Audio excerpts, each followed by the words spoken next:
மக்களை வாட்டி வதைக்கின்ற அரசாங்கம் தேவையா? சொல்லுங்க, தேவையா? ஊழல் ஊழல் ஊழல். தீய சக்தி திமுகவை வீழ்த்துவோம். போரிலே எதிரிகளை ஓட ஓட விரட்டி வெற்றி கொடி நாட்டுவோம். செய்வீர்களா? உறவுக்கு கை கொடுப்போம், உரிமைக்கு குரல் கொடுப்போம் என்ற அண்ணாவின் கொள்கையை உறக்க கூறி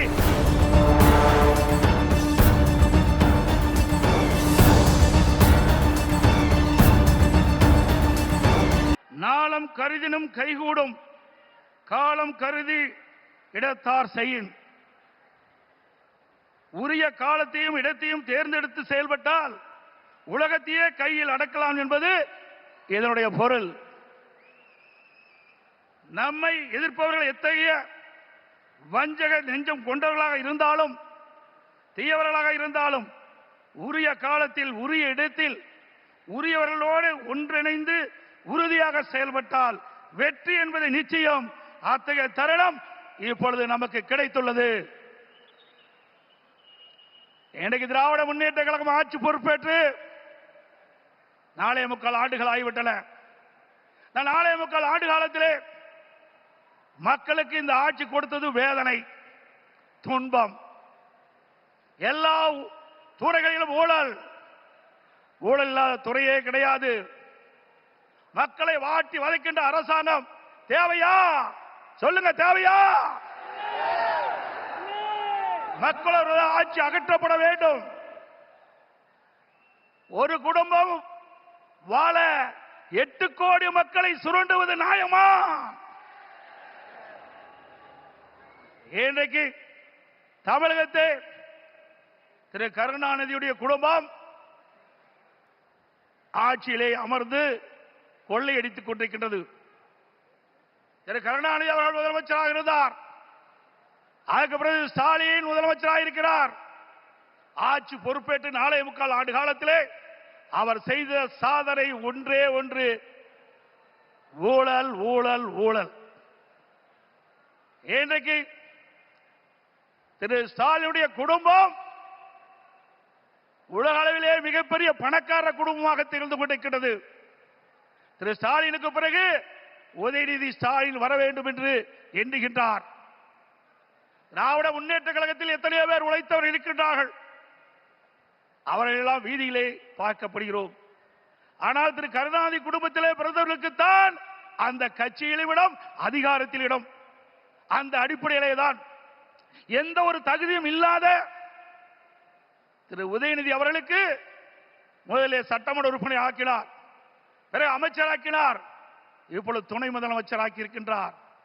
அடுத்தது எந்த காலத்துக்கும் எந்த பதவிக்கும் திரு கருணாநிதி குடும்பம் வர முடியாது.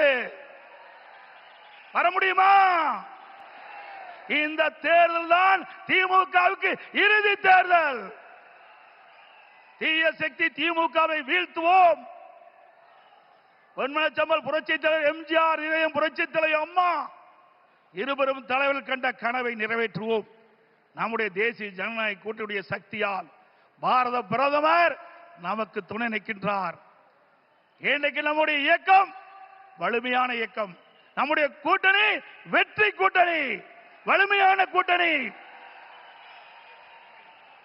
தேர்தல் என்ற போரில் நம்முடைய கூட்டணி கட்சி தலைவர்கள், நிர்வாகிகள், தொண்டர்கள் இரவுகள் வாராமல் தேனீக்களை போல எறும்பை போல சுறுசுறுப்பாக செயல்பட்டு தேர்தல் போரிலே எதிரிகளை ஓட ஓட விரட்டி வெற்றி கொடி நாட்டுவோம்.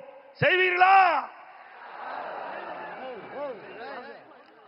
இந்த தேர்தலை பொறுத்த வரைக்கும் குடும்ப வாரிசுக்கு முற்றுப்புள்ளி வைக்கின்ற தேர்தல், குடும்ப ஆட்சிக்கு முடிவு கட்டுகின்ற தேர்தல், ஊழல் நிறைந்த ஆட்சிக்கு முடிவு கட்டுகின்ற தேர்தல். இந்த தேர்தல் நம்முடைய வெற்றிக்கு மக்கள் துணை இருக்கின்றார்கள். நம்முடைய கூட்டணி கட்சி தலைவர்கள் இன்றைக்கு எழுச்சியோடு இங்கே உரையாற்றிருக்கின்றார்கள். எனக்கு பின்னாலே பாரத பிரதமர் அவர்களும் உரையாற்றிருக்கின்றார்கள். ஆக நம்முடைய கூட்டணி இந்த தேர்தலிலே 210 இடங்களிலே வெல்லும், பெரும்பான்மையான இடங்களே வெல்லும். அண்ணா திமுக ஆட்சி அமைக்கும். அதோடு திரு ஸ்டாலின் சொல்லுகிறார், இன்றைக்கு மத்தியிலே தமிழகத்துக்கு எந்த திட்டமும் கிடைக்கவில்லை என்ற ஒரு தவறான தகவலை சொல்லிக் கொண்டிருக்கின்றார். சிந்தித்து பார்க்க வேண்டும். அனைத்து இந்திய அண்ணா திராவிட முன்னேற்ற கழக ஆட்சியிலேதான் மத்தியிலே பல திட்டங்களை நாம் பெற்றோம். நாம் கேட்ட நிதியை கொடுத்தார்கள், கேட்ட திட்டத்தை கொடுத்தார்கள். தமிழகம் முழுவதும் இருக்கின்ற பல்வேறு ரயில்வே கடவுகளிலே உயர்மட்ட பாலம் வேண்டும் கேட்டோம். அதிகமான பாலத்தை கொடுத்தது மத்திய அரசு. அதே போல தேசிய நெடுஞ்சாலைகள், தமிழகத்தில் இருக்கின்ற போக்குவரத்து நெரிசலை குறைப்பதற்கு பல்வேறு தேசிய நெடுஞ்சாலைகளை வழங்கினார்கள். அது மட்டுமல்ல, சென்னை மாநகரத்தில் அதிகமான போக்குவரத்து நெரிசல் இருக்கின்ற காரணத்தினாலே மெட்ரோ ரயில் திட்டம் கட்டம் 2 அதற்கு அனுமதி கொடுக்கப்பட்டு சுமார் 63,000 கோடி ஒரே திட்டத்திற்கு அனுமதி வழங்கி அந்த திட்டத்தை மத்திய அமைச்சர்களே நேரடியாக வந்து அடிக்கல் நாட்டி சாதனை படைத்தோம். இதெல்லாம் மத்திய அரசாங்கம் கொடுக்கப்பட்ட திட்டம் அல்லவா? அதற்கு மேலாக காவிரி மேட்டூர் அணையிலிருந்து திறக்கப்படுகின்ற நீர் காவிரி நதியின் வழியாக கடலிலே போய் கலக்கின்றது. அப்படி அந்த நதி நீர் மாசுபடாமல் இருப்பதற்காக பாரத பிரதமர் அவர்களை நான் சந்தித்து, முதலமைச்சர் இருக்கின்ற பொழுது அவரை சந்தித்து இந்த கோரிக்கை வைத்தேன். நடந்தாய் வாழி காவிரி திட்டம் சுமார் 14,000 கோடி இந்த திட்டத்திற்கு நிதி தேவை. கொடுத்த உடனே அவர் பார்த்தார், அற்புதமான திட்டம், இந்த திட்டத்தை நிச்சயமாக நிறைவேற்றி தருவேன் என்று சொல்லி மேதக குடியரசுத் தலைவர் உரையிலே இடம்பெற செய்து கடந்த 2024ஆம் ஆண்டு அதற்கு அனுமதி கொடுக்கப்பட்டது.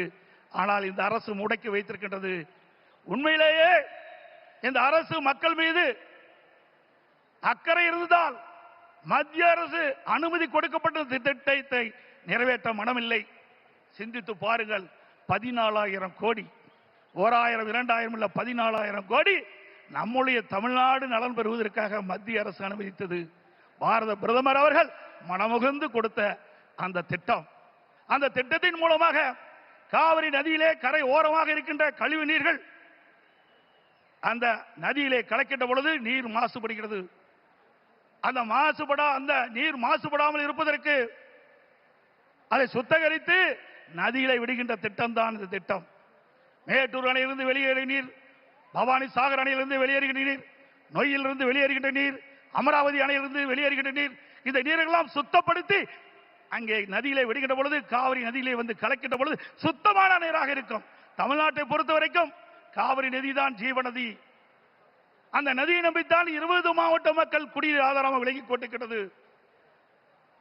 டெல்டா பாசன விவசாயிகளுக்கு ஒரு நல்ல நீர், பயிர்களுக்கு பாய்ச்சுகின்ற பொழுது எந்த நோயும் தாக்கப்படாது.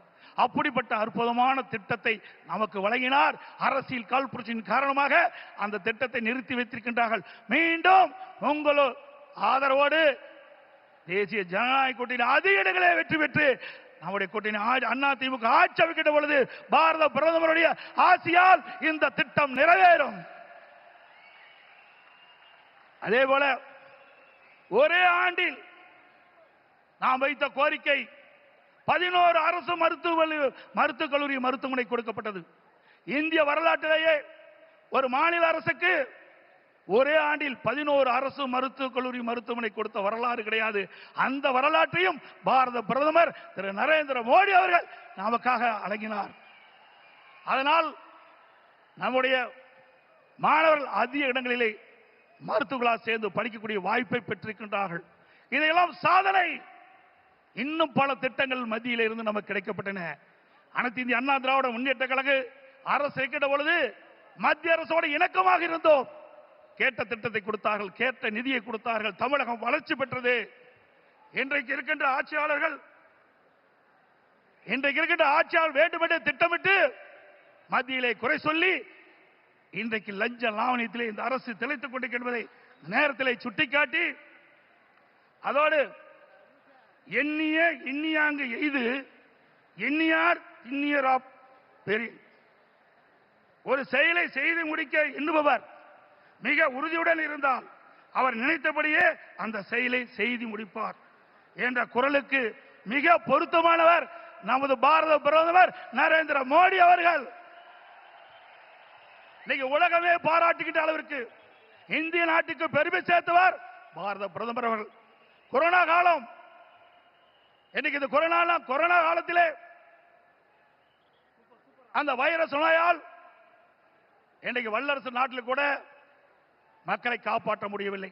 அந்த காலகட்டத்தில் விலை மதிக்க முடியாத உயிரை காப்பாற்றுவதற்கு அவர் எடுத்த நடவடிக்கையினால் லட்சக்கணக்கான மக்கள் உயிர் பிழைத்தார்கள். அந்த நோய் எப்படி தாக்கும், எப்படி வரும், அதற்கு என்ன சிகிச்சை அளிக்க முடியும், அதற்கு என்ன மருந்து என்று கண்டுபிடிக்க முடியாத சூழ்நிலை கூட தன்னுடைய திறமையால் ஆற்றால் அதற்கு சிகிச்சை அளிப்பதற்கு உரிய மருந்தை கண்டுபிடித்து உரிய சிகிச்சை அளித்து விலை மதிக்க முடியாத உயிர்களை காப்பாற்றிய மா மனிதர் பாரத பிரதமர் நரேந்திர மோடி அவர்கள்.